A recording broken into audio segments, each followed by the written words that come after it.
Aliens launched an attack, but Earth's response changed everything. Part 1. The Crimson Fleet. Our vast morning sky over Earth turned blood red. As massive ships descended through the atmosphere, Captain Marcus Webb stood on the bridge of the ESS Defiance, humanity's flagship, watching the alien vessels approach with calculated precision. The Zephyrian Armada had finally come, just as the intercepted transmissions had warned. "Captain, we're detecting 47 enemy vessels," reported Lieutenant Zoe Harrison from her tactical station. "Their technology readings are off the charts, energy signatures unlike anything in our databases." Webb clenched his jaw. The Zephyrians had conquered 12 star systems in the past decade, leaving nothing but dead worlds in their wake. Their ships were living organisms, bred for war, with hulls that could regenerate and weapons that adapted to enemy defenses. Earth's military leaders had studied every fragment of intelligence about them, but seeing their Crimson Fleet in person was different. Admiral Thomas Kane's voice crackled through the communications. "Array from Earth Defense Command. All ships. This is Admiral Kane.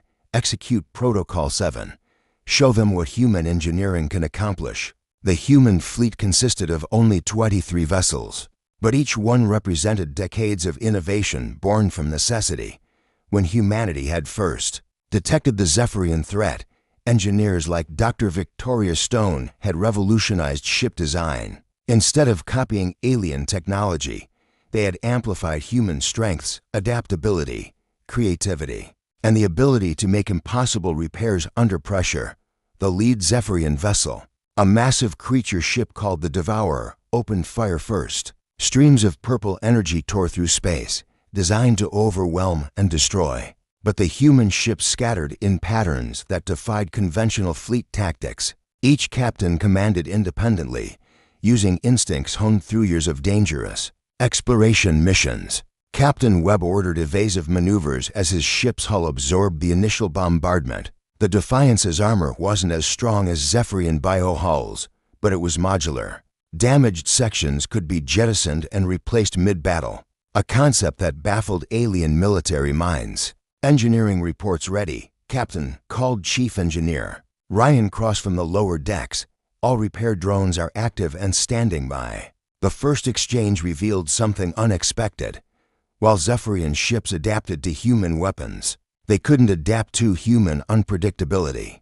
Human captains like Webb, Captain Grace Miller of the Horizon, and Captain Jake Rodriguez of the Thunderbolt used tactics that changed mid-engagement. They feinted, regrouped, and struck from angles that violated established space combat doctrine. As the battle intensified, the Zephyrians began to realize they faced something unprecedented. Human ships fought like their creators, stubborn, resourceful, and absolutely refusing to surrender. Each damaged vessel became more dangerous, not less, as crews improvised repairs and modifications that enhanced combat effectiveness. The first phase of humanity's greatest test had begun, and the results would reshape the galaxy's understanding of what it meant to be human. The impossible defensive battle raged for 6 hours without pause. Captain Marcus Webb watched his tactical display as human ships performed maneuvers that should have been impossible. The Zephyrian Armada had expected a quick victory, but humanity's response defied every military prediction. Chief Engineer Ryan Cross had turned the Defiance into something unprecedented. Using salvaged alien technology from previous encounters, he created hybrid systems that operated on principles the Zephyrians couldn't comprehend. Human engineers didn't seek perfection. They sought solutions that worked under extreme conditions. "Captain, the Montgomery is taking heavy damage," Lieutenant Zoe Harrison reported. "Captain Rodriguez is requesting permission to attempt the Phoenix Protocol."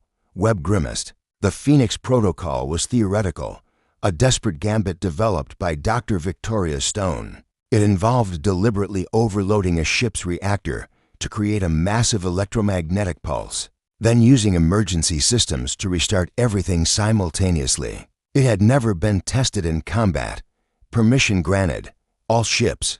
Clear blast radius around the Montgomery. Captain Jake Rodriguez's voice came through the comm system, steady despite the chaos surrounding his vessel. "Engineering, this is the Captain. Execute Phoenix Protocol on my mark." His ship was surrounded by 3 Zephyrian bioships, their organic hulls regenerating faster than his weapons could damage them. The Montgomery's lights went dark for 30 seconds. The human ship drifted silently through space while enemy fire pounded its hull. Then, like a star being born, it erupted in brilliant white light. The electromagnetic pulse disabled the attacking Zephyrian ship's nervous systems, causing their organic components to convulse and malfunction. Rodriguez's ship emerged from the explosion scarred but functional, its hybrid human-alien systems having survived the pulse they created. The impossible had become reality through human ingenuity and desperate courage. Admiral Kane's voice reached every human ship simultaneously. All vessels, the Montgomery has proven the Phoenix Protocol viable. Use it as needed, but remember, we can't afford to lose ships to experimental tactics. Captain Grace Miller of the Horizon had been studying Zephyrian attack patterns throughout the battle. Her background as a xenobiologist gave her unique insights into how the alien ships functioned. All ships, this is Captain Miller, their biohulls have a weakness. They can't regenerate if we target the neural clusters located at each ship center. The human fleet adapted instantly. Instead of trying to destroy entire ships, they focused precise strikes on small, specific targets. It was surgical warfare at its finest, requiring skills that only human pilots possessed. Years of asteroid mining, dangerous rescue missions, and deep space exploration had trained them for exactly this kind of precision work. As the second phase of battle continued, the Zephyrian commander began to understand that humans fought unlike any species they had encountered. Human ships shared information instantly, adapted tactics mid-battle, and turned disadvantage into advantages through creative engineering. The tide was turning, but the greatest test still lay ahead. The human counter-strike Zephyrian fleet commander, Supreme Warform Krex, had never experienced failure. His bioship, the Apex Predator, was the most advanced weapon in the Armada. Its neural networks could process millions of tactical calculations per second, and its adaptive hull had survived encounters with the most dangerous species in the galaxy. But humans were different. Captain Marcus Webb had been studying the alien flagship's behavior patterns, noting how it responded to various attacks. Human pattern recognition skills, evolved from millions of years of hunting and survival, were proving superior to alien computational systems. All ships, this is Webb. I'm uploading tactical data on the enemy flagship. Their adaptation process has a 3-second delay. We can exploit that window. Dr. Victoria Stone's voice joined the communication from her position aboard the research vessel. Newton, Captain, I've analyzed the bioship neural patterns. They're vulnerable to synchronized attacks that overload their processing capabilities. The human fleet began coordinating strikes with mathematical precision. Each ship attacked the Apex Predator from a different angle, timing their weapons' fire to arrive simultaneously. The Zephyrian flagship's adaptive systems couldn't process the multiple threats fast enough. Chief Engineer Ryan Cross had spent the brief lull between attacks implementing a new modification. Captain, I've created a feedback loop in our energy weapons. Instead of consistent output, they now vary in frequency and intensity randomly. The bioships can't adapt to patterns that don't exist. The human counter-strike began with 23 ships moving in perfect coordination. They had abandoned traditional fleet formations in favor of something unprecedented: controlled chaos. Each ship operated independently while maintaining perfect awareness of the other's positions. And intentions. Captain Grace Miller's Horizon led the charge, her modified weapons systems firing in sequences that changed every few seconds. Behind her, Captain Jake Rodriguez's Montgomery provided covering fire while executing evasive maneuvers that defied physics. The human ships moved like a flock of birds, each responding to the other's movements instinctively. Supreme Warform Krex felt something alien to his species: confusion. The human ships fought with a combination of individual creativity and group coordination that his tactical computers couldn't analyze. Every time his fleet adapted to one strategy, the humans changed to something completely different. The Apex Predator's hull began showing damage for the first time in its existence. The synchronized human attacks were overwhelming its regenerative capabilities, creating cascade failures throughout its organic systems. All human vessels, this is Admiral Kane, long-range sensors detect Zephyrian reinforcements approaching. Estimated arrival in 30 minutes. Whatever you're going to do it now. Captain Webb looked at his crew.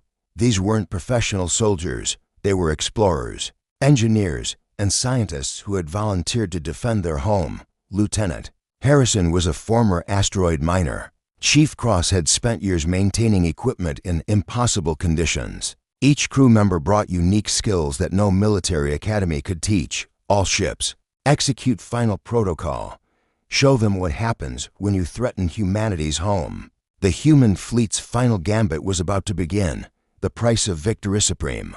Warform Krex watched in disbelief as the human fleet executed what could only be described as organized insanity. The humans had abandoned every principle of space combat, creating a battle strategy that was part desperation, part genius, and entirely unpredictable. Captain Marcus Webb had made a decision that would either save Earth or doom it. The final protocol required every human ship to link their navigation systems, creating a networked fleet that moved as one organism, while maintaining individual tactical independence. It was a concept that should have been impossible to implement. All ships link established, reported Lieutenant Zoe Harrison. Navigation networks are synchronized across the fleet. The 23 human vessels began moving in patterns that hurt to watch. They flowed around the Zephyrian ships like water around stones, never colliding despite operating in impossibly close formation. Each captain controlled their individual weapons and tactics while surrendering navigation to the collective network. Dr. Victoria Stone's research had revealed the key weakness in Zephyrian bioships. They were designed to fight individual opponents or conventional fleets. They couldn't process the tactical implications of a single opponent that existed in 23 different locations simultaneously. Chief Engineer Ryan Cross had pushed the Defiance's systems beyond their design limits. The ship's hull was showing stress fractures, and several decks had been sealed due to atmospheric breaches. But the modifications he'd made throughout the battle had turned the vessel into something unprecedented, a hybrid of human engineering and alien technology that was superior to both. The networked human fleet struck the Zephyrian armada like a living weapon. They didn't attack ships individually. They attacked the entire enemy formation as a single target.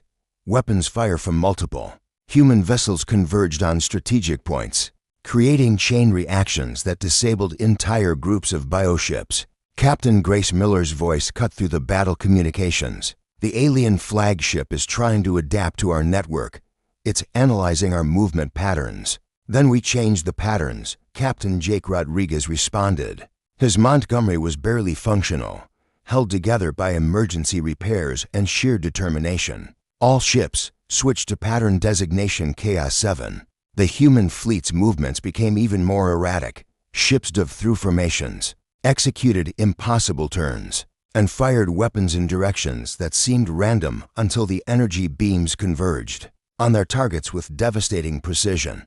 Supreme Warform Krex realized his armada was losing. The concept was so alien to Zephyrian thinking that his bioship's neural networks began experiencing cascade failures. How could an inferior species with primitive technology defeat the galaxy's most advanced war machines? The answer lay in humanity's greatest strength, their ability to create order from chaos, to find patterns in randomness, and to work together while maintaining individual creativity. The Zephyrians had conquered 12 star systems by overwhelming their enemies with superior technology and numbers. But humans fought with something the aliens couldn't comprehend: the desperate creativity of a species that had survived ice ages, plagues, and countless wars through innovation and cooperation. As the battle reached its climax, both fleets had paid a terrible price. The Zephyrian armada was decimated, but the human fleet was dying. Ships were failing, crews were exhausted, and the reinforcements Admiral Kane had detected were only minutes away. Victory would come at a cost that would change humanity forever. The new Galactic Order Captain Marcus Webb stood on the bridge of the Defiance. watching the Zephyrian flagship Apex Predator drift powerless through space. Its biohull was scarred and lifeless, the first time in galactic history that a supreme war form had been defeated. Round them, the debris of both fleets painted space in metal and organic matter. "Captain, the surviving Zephyrian ships are withdrawing," Lieutenant Zoe Harrison reported. Her voice was hoarse from hours of continuous battle coordination. They're broadcasting surrender protocols. Chief Engineer Ryan Cross emerged from the lower decks, his uniform torn and blackened from emergency repairs. "Sir, we've lost main power to decks 4 through 7. Life support is functioning on backup systems. The ship needs immediate dock time or we'll lose hull integrity." Webb nodded grimly. Of the original 23 human ships, only 11 remained functional. The Montgomery had been lost when Captain Rodriguez sacrificed his vessel to destroy 3 Zephyrian bioships. Captain Grace Miller's Horizon was intact, but badly damaged. The human victory had come at an enormous cost. Admiral Kane's voice reached them from Earth Defense Command. "All ships, this is Admiral Kane. Long-range sensors confirm the Zephyrian reinforcement fleet has changed course. They're retreating from the system. Repeat. The enemy is in full retreat." Dr. Victoria Stone's research vessel Newton, one of the few ships that had survived relatively intact, began broadcasting on all frequencies. "This is Dr. Stone to all human vessels. I'm detecting massive energy signatures from across the galaxy. Multiple species are monitoring our battle. The implications were staggering. Humanity's first major galactic conflict had been observed by dozens of alien civilizations. The species that had defeated the seemingly invincible Zephyrian armada would never again be ignored or underestimated.